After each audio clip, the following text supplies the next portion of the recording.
All right, let's dive into something I think a lot of us feel but can't quite put our finger on. It's this paradox where you're thinking constantly, trying to improve yourself, but you just end up feeling totally burned out. We're going to unpack why that happens, and it's probably not for the reason you think.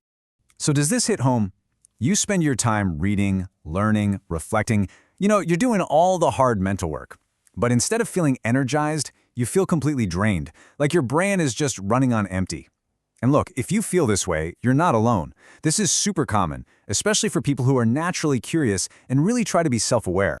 So what's really going on here? Well, to get it, we have to look at the problem in a totally new way. This isn't about you being weak or just needing a vacation. Nope. This is a sign that the very system we use for thinking, our mental operating system, is hitting a wall. It's a fundamental design flaw. To really get our heads around this, we need a new way to talk about the mind. So for a minute, let's step away from psychology and put on our engineer hats.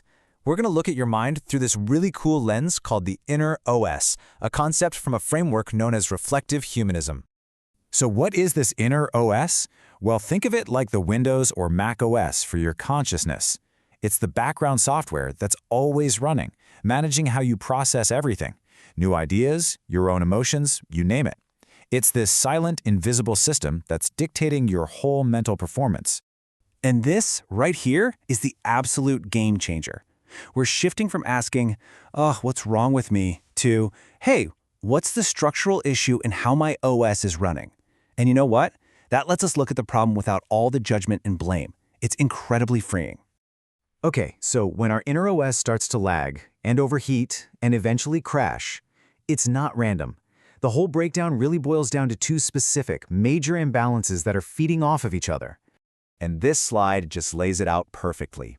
On one hand, you've got over-recursion. This is when you get stuck thinking about your thinking. You're not just solving a problem, you're analyzing how you're solving it, which analyzes how you're analyzing. It's a vicious loop. Your mental CPU usage goes through the roof. Then on the other side, you've got silence starvation. This is exactly what it sounds like. Your OS never, ever gets a chance to just cool down. It's like redlining your car's engine for weeks on end. Something's got to give.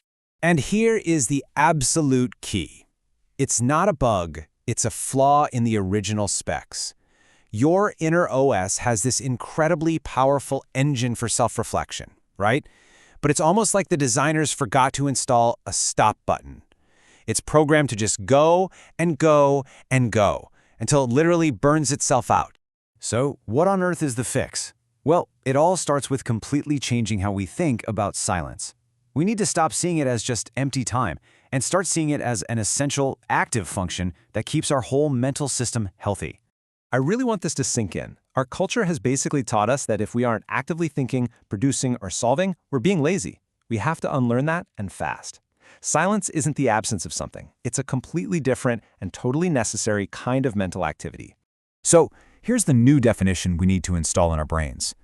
Silence is a maintenance mode.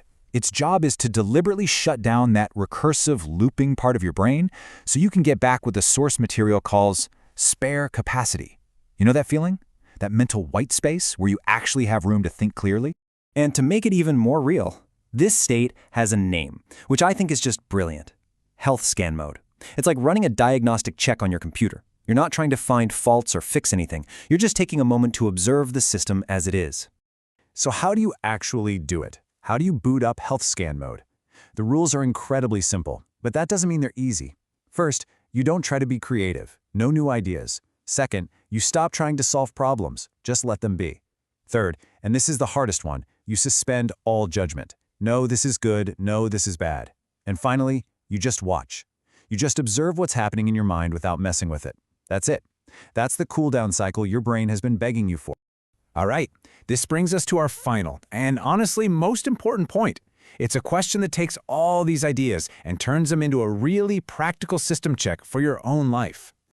So I want you to ask yourself and be honest. Does your inner OS have a stop button? A real one that you control? Or does your thinking just keep churning away until you're so completely exhausted that it crashes on its own?